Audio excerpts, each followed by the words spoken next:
Disney is known for their fantastic animated adventures and impressively detailed and immersive theme parks. But one area they explore that isn't as often talked about these days are the true life adventures. A series of nature documentaries, they won multiple Academy Awards and brought the world of nature to a wide audience. The idea to produce them came during production of Bambi, when Walt Disney sent camera crews to forests to film animals in their natural habitat that the animators could use for reference. Realizing the potential educational value these could have for audiences, the true life adventures were created, first as shorts, and then jumping into feature film format. The first was Seal Island, released in 1948. It was directed by James Olgar, who previously was responsible for the Sorcerer's Apprentice segment in Fantasia, and would work on a lot of the true life adventures. Narrated by Winston Hibbler, it established the tone for the rest of the series. Using footage shot of the animals, the narration would be educational but slightly playful, yet without talking down to the audience.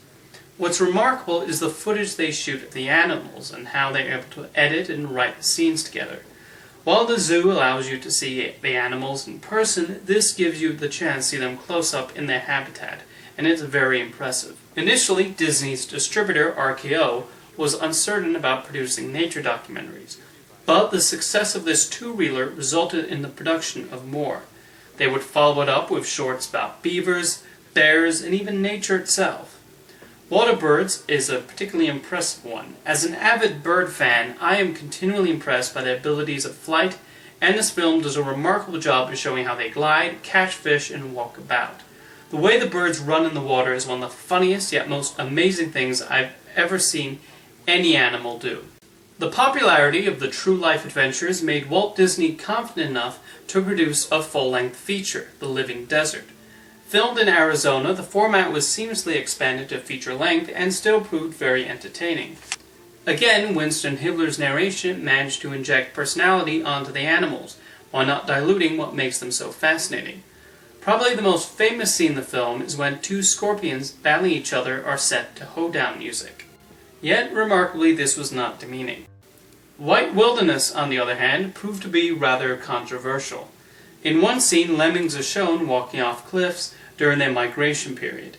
Some researchers looked into it and found out lemmings don't actually do that, and the filmmakers actually pushed them off to simulate the effect. It's an otherwise decent film, but that is a major flaw, and it's hard to watch the sequence knowing what happened behind the scenes.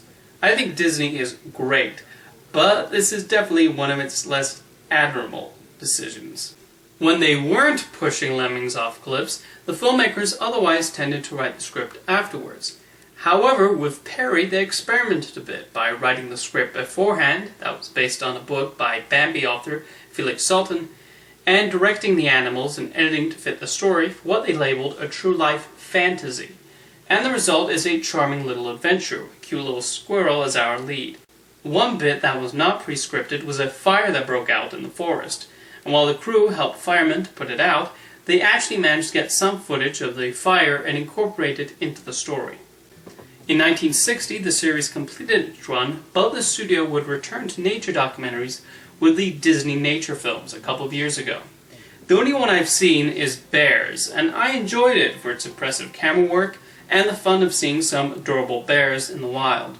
However, the narration felt a little too aimed at a younger audience, and I missed the maturity of Winston Hibbler's voice work.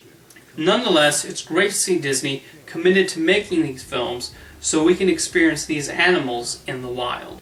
Despite a couple of questionable filmmaking decisions, the True Life Adventures is still an important part of Disney history, and a great educational tool for those who really like animals and want to see them in action.